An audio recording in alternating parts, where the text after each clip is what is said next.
Hi, I'm Susan Reese, and I am a master's TESOL student at Azusa Pacific University. And I am about halfway through my program. Actually, as of today, I am halfway through, a little bit more than halfway through. So another quarter in the books and a few more coming up. And since I have been undergoing a career change, I'm currently a health and wellness coach in Southern California. I have just started volunteer teaching through Saddleback Church. Saddleback Church is headed up by Pastor Rick Warren. And as many of you know, I'm sure, Pastor Rick Warren is a very prolific writer. He's written many books that have reached the entire world. And one that he wrote recently has been a particular cornerstone of my Wednesday evening classes with my advanced students. And that book is Open Doors. Open Doors is a book of devotions that Pastor Rick wrote a couple of years ago. And there is a devotion for every single day. And so I have found that he has written on such an accessible level for students to be able to read. Um, One thing that's really great about Rick is that he likes to make sure that everyone has access to God. And so he does not write in a lofty way. So I checked the text, and this book is written at about an intermediate level, mid to high intermediate level.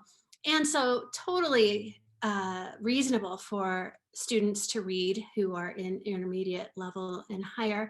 And even if they were maybe not as comfortable reading, they may find that with a little bit of scaffolding, they will do well with this book.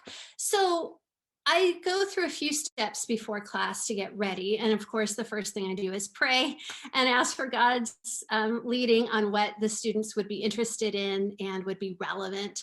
And so I find a topic. Most recently, I did a devotion on God has a plan for you, because we were talking about careers. And of course, if you know about Rick Warren, he is big into purpose. So I take the text and I put it through the complete lexical tutor and check it for academic words. I check it for off-list words that might be relevant. And then I also look for collocations and idioms and anything that might be interesting to the students. So I get that all ready. And before we even start class, of course, we pray when we open the class. And while many of the students are not Christian students, they do know that they're doing an English class through a church, so they expect to be prayed for.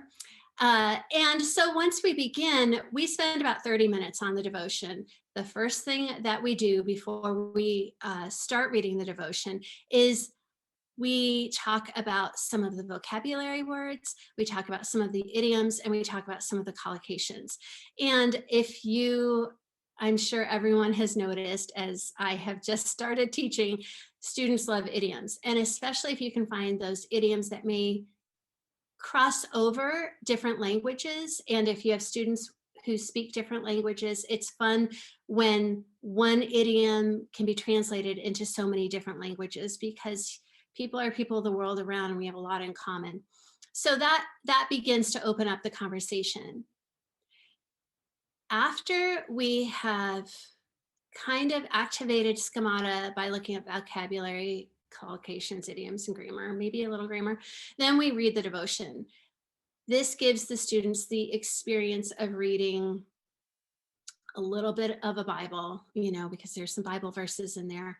It gives them that chance to take turns, and it gives them that opportunity to listen to other people who are speaking English, of course.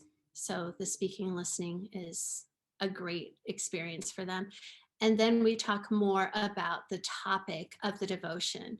And so we'll talk more about what are our gifts, what are our strengths, what are our hidden talents, what do we not enjoy, because we know that what we don't like is as important to know as what we do like. And the most important part of this is allowing students to talk and allowing students to share. This brings that community spirit into the class. And I never let this time end without asking if there's anything else that they have questions about. A few weeks ago, a student asked me about the mark of the beast, which really stopped me in my tracks because that's like Christianity 403, that's high level Christianity. But when they can ask these questions, when they feel that they're in a safe space, this is where teaching English can become part of our ministry. And I think if we're in this program, that's why we're here. So I look forward to hearing your questions, and I thank you for coming to my talk. And don't forget to pray. Thank you.